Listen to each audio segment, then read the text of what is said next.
Welcome to our channel. இன்னைக்கு இந்த வீடியோவில் எதை பற்றி பார்க்க போகிறோம் அப்படின்னா விவோவோட T5X இந்த ஸ்மார்ட் ஃபோனோட கம்ப்ளீட்டான ரிவ்யூ தான் இந்த வீடியோவில் பார்க்க போகிறோம். வீடியோக்குள்ள போகலாம். ஃபர்ஸ்ட் இந்த ஸ்மார்ட் ஃபோனோட பாக்ஸ் இருந்து ஆரம்பிச்சோம் அப்படின்னா உள்ளவே ஒரு நல்ல கேஸ் கொடுத்துருக்காங்க. அண்ட் ஃபோன்லையுமே ப்ரீ அப்டேட்டடாக ஒரு ஸ்க்ரீன் ப்ரொடெக்டரோட வருது. அண்ட் ஒரு சிம் டூல் கொடுத்துருக்காங்க. அண்ட் 44 வாட்ஸ்க்கான ஒரு ஃபாஸ்ட் சார்ஜர் கொடுத்துருக்காங்க. And type A to type C cable கிடைக்குது. அண்ட் அப்படியே டிசைன் சைடு வந்தோம் அப்படின்னா ஃபோன் கம்ப்ளீட்டாக பார்த்தீங்க அப்படின்னா பிளாஸ்டிக் தான். பேக் சைடில் ட்ரிபிள் கேமரா செட்டப் இருக்க மாதிரி கொடுத்துருக்காங்க. ஆக்சுவலாக யூசபிள் கேமரா ஒன்று தான் இருக்குது. அதுக்கு பக்கத்தில் இந்த குட்டியாக அந்த ரிங் லைட்டுமே கொடுத்துருக்காங்க. இதை உங்களால் உள்ள செட்டிங்ஸில் போயிட்டு எப்படி வேணுமோ கஸ்டமைஸ் பண்ணி வச்சுக்க முடியும். RGB லைட் தான் அது. அண்ட் மொத்தம் இந்த ஃபோன் 2 கலரில் வருது. என்கிட்ட இருக்கிறது கிரீன் கலர், இது இல்லாமல் சில்வர் கலர் ஆப்ஷனுமே இருக்குது. முக்கியமாக இந்த கிரீன் கலர் பார்த்தீங்க அப்படின்னா வெளிச்சத்தில் பார்க்கும்போது செம்ம ப்ரீமியமான ஒரு லுக் கொடுக்குது. அண்ட் ஃபோனுக்கு கீழே பார்த்தீங்க அப்படின்னா ஸ்பீக்கர் இருக்கு. அண்ட் டைப் C போட்டு கொடுத்துருக்காங்க. அதுக்கு பக்கத்தில் ஒரு மைக்குமே இருக்கு. அண்ட் ரைட் சைடில் பவர் அண்ட் வால்யூம் பட்டன்ஸ் இருக்கு. இந்த பவர் பட்டன் தான் உங்களுக்கு ஃபிங்கர் பிரிண்ட் ஸ்கேனர் ஒர்க் ஆகும். ஏன்னா இது ஒரு LCD டிஸ்பிளே. அண்ட் இந்த ஃபிங்கர் பிரிண்ட் ஸ்கேனர் நல்லா ஃபாஸ்ட்டாக அக்யூரேட்டாகவே இருக்கு. டாப்ல நாய்ஸ் கேன்சலேஷன் மைக் கொடுத்துருக்காங்க. லெஃப்ட் சைடில் ஒரு சிம் ட்ரே இருக்கு. இதில் உங்களால் 2 நேனோ சிம் போட்டுக்க முடியும். அடுத்து ஃப்ரண்ட்ல ஒரு டிஸ்பிளேக்கு வந்தோம் அப்படின்னா டிஸ்பிளேயோட பெசல்ஸ்லாம் பார்த்தீங்க அப்படின்னா கொஞ்சம் திக்காக தான் இருக்கு. ஏன்னா LCD டிஸ்பிளே கொஞ்சம் அப்படி தான் இருக்கும். பட் இன்னும் கொஞ்சம் மினிமலாக இருந்தால் பெட்டராக இருக்கும். ஏன்னா இந்த செக்மெண்ட்ல ஏகப்பட்ட ஃபோன்ஸ் நல்ல ஒரு மினிமம் பெசல்ஸோட உங்களுக்கு கிடைக்கும். அதை தவிர இந்த டிஸ்பிளேயோட சைஸ் அப்படின்னு பார்த்தோம் அப்படின்னா 6.78 இன்ச்க்கான full HD + IPS LCD panel வந்து யூஸ் பண்ணியிருக்காங்க.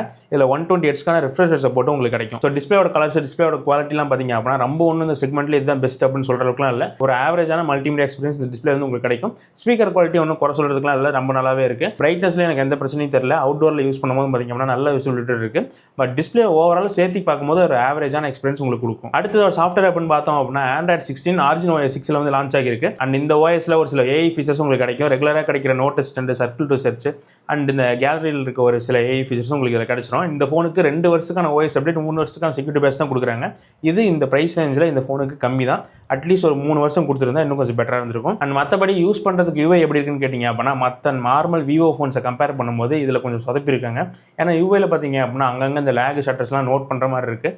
அண்ட் ரொம்ப ஒன்றும் ஃபாஸ்ட்டாகவும் பார்த்தீங்க அப்படின்னா இந்த ஃபோன் ஃபீல் ஆக மாட்டேங்குது. நீங்கள் ஆப்ஸ், ஹெவியான ஆப்ஸ் இந்த கேமரா ஆப் மாதிரி ஓப்பன் பண்ணி க்ளோஸ் பண்ணுறீங்க அப்படின்னா அங்கே ஒரு சில லேக்ஸ் வந்து நோட் பண்ண முடியுது. அது சாஃப்ட்வேர் இஷ்யூ தான், கண்டிப்பாக ஃபிக்ஸ் பண்ண முடியும். பட் இன்னும் இந்த ஃபோனில் ஃபிக்ஸ் ஆகாமல் இருக்குது. அண்ட் இந்த ஃபோன்ஸில் நிறைய ப்ளோட்வேர்ஸும் உங்களுக்கு கிடைக்கும். அதெல்லாம் ஈஸியாக அன்இன்ஸ்டால் பண்ணிக்க முடியும். பட் இந்த ஹாட் ஆப்ஸ், இந்த V ஆப்ஸ்லேருந்து நோட்டிஃபிகேஷன் வரது இதெல்லாம் பார்த்தீங்க அப்படின்னா இருந்துட்டு தான் இருக்குது. அதெல்லாம் பார்த்து டிசேபிள் பண்ணிட்டீங்க அப்படின்னா ஒரு நல்ல எக்ஸ்பீரியன்ஸ் உங்களுக்கு கிடைக்கும். ப்ராசர் பக்கம் வந்தோம் அப்படின்னா MediaTek Dimensity 7400 டர்போங்கிற ப்ராசர் வந்து யூஸ் பண்ணியிருக்காங்க. அரௌண்ட் ஒரு 9 lakh பக்கமாக பார்த்தீங்க அப்படின்னா உங்களுக்கு அண்டர் 2 ஸ்கோர் கிடைக்குது. பெஞ்ச்மார்க் ரிசல்ட்லாம் பார்த்தீங்க அப்படின்னா நல்லா தான் இருக்குது. பட் ரியல் டைமில் கேமிங் பெர்ஃபார்மன்ஸ் அப்படின்னு வந்தோம் அப்படின்னா அந்தளவுக்கு ஒன்றும் சூப்பராக இல்லை. நார்மலாக உங்களால் PUBG CODலாம் வச்சு ப்ளே பண்ணிக்க முடியும். அதில் எந்த பிரச்சனையும் கிடையாது. பட் PUBGயில் 60 FPS சப்போர்ட் தான் இருக்குது. CODயில் உங்களுக்கு 90 FPS சப்போர்ட் தான் இருக்குது. மற்ற ஃபோன்ஸ்லாம் பார்த்தீங்க அப்படின்னா இந்த செக்மெண்ட்டில் ஒரு சில ஃபோன்ஸில் 120 FPSலாம் கொடுப்பாங்க. பட் 90 FPSல பார்த்தீங்க அப்படின்னா சாலிடாக கேம் பிளேங்கிறது வரும். பட் இதில் 60 FPS தான் அப்படிங்கிறது ஒரு சின்ன ட்ராபேக்கு. மற்றபடி கேம் பிளேயில் பெரிய இஷ்யூஸ்லாம் கிடையாது, நான் எதுவும் நோட் பண்ணல. பட் அந்த சாஃப்ட்வேரில் ஒரு சில கிளிச்சஸ் இருக்கிறதுனால ஃபோனே ஒரு மாதிரி ஸ்லோவாக இருக்க மாதிரி ஃபீல் ஆகுது. அதை மட்டும் சரி பண்ணிட்டாங்க அப்படின்னா இன்னும் கொஞ்சம் பெட்டராக இருக்கும். அண்ட் இந்த ஃபோன் மொத்தம் 3 வேரியண்ட்டில் இருக்குது. 3லையுமே பார்த்தீங்க அப்படின்னா UFS 3.1க்கான ஸ்டோரேஜ் சப்போர்ட்டும் கொடுத்துருக்காங்க. அண்ட் கேமராஸ்ன்னு பார்த்தோம் அப்படின்னா 50 MP ஒரு மெயின் கேமரா கொடுத்துருக்காங்க. இது நல்ல லைட்டிங் கண்டிஷன்ஸில் ஆவரேஜாக பர்ஃபார்ம் பண்ணுது. கொஞ்சம் லைட்டு கம்மியான பார்த்தீங்க அப்படின்னா நல்லா சொதப்ப ஆரம்பிச்சிடும். ஸோ கேமராவை பற்றி பேசுறதுக்குலாம் பெருசாக இந்த ஃபோனில் இல்லை. ஒரு ஆவரேஜான கேமரா செட்டப் இதில் உங்களுக்கு கிடைக்கும். ஃப்ரண்ட்லேயும் சரி பேக்லேயும் சரி ரெண்டுலேயுமே உங்களால் 4K 30 FPSல வீடியோ சப்போர்ட்டும் எடுத்துக்க முடியும். அது இந்த ப்ரைஸ் ரேஞ்சில் கொடுத்துக்கிறது ஒரு நல்ல விஷயம். இந்த வீடியோ 4K 30 FPSல ரியர் கேமரா ஷூட் பண்ணிருக்கேன். அப் டு 10x வரைக்கும் டிஜிட்டல் ஜூம் போகுது. 10xலாம் பார்த்திங்க அப்படின்னா யூஸபிளாகவே இல்லை. அண்டு அப்படியே திருப்பி இருக்கேன். இப்போ ஆட்டோ ஃபோக்கஸில் கரெக்டாக ஒர்க் ஆச்சான்னு பாருங்கள். ஸோ ஸ்டெபிலைசேஷன்லாம் எப்படி இருக்குது, வீடியோ ஆடியோலாம் நல்லா இருக்கா.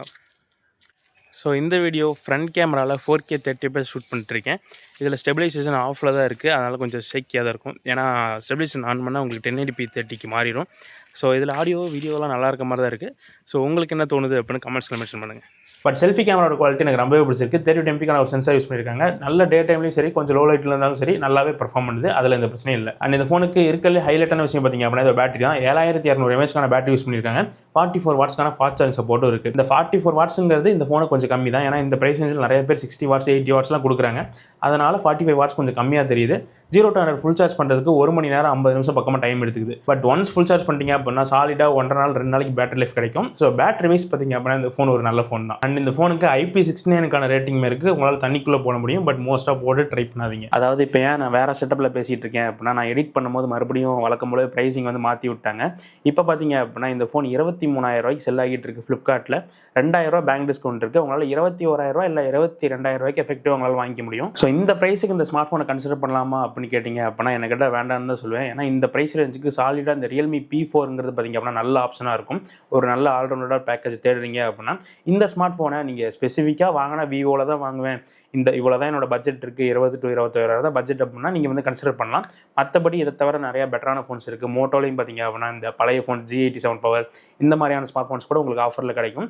ஸ்பெசிஃபிக்காக வாங்கினா விவோவில் தான் வாங்கினா மட்டும் இந்த ஸ்மார்ட் ஃபோன் இப்போதைக்கு கன்சிடர் பண்ணுங்கள். இல்லை மறுபடியும் ப்ரைஸ் பேக்கில் ஒரு 18-19 ரேஞ்சில் உங்களுக்கு கிடைக்குது அப்படின்னா அப்போ இந்த ஸ்மார்ட் ஃபோனை கன்சிடர் பண்ணிங்க அப்படின்னா ஓரளவுக்கு ஒரு வேல்யூ ஃபார் டீல் மாதிரி இருக்கும். ஸோ இதான் என்னோட ஒப்பீனியன். இதை பற்றி நீங்கள் என்ன நினைக்கிறீங்க அப்படின்னு கமெண்ட்ஸ் மென்ஷன் பண்ணுங்கள். அடுத்த வீடியோவில் பார்க்கலாம்.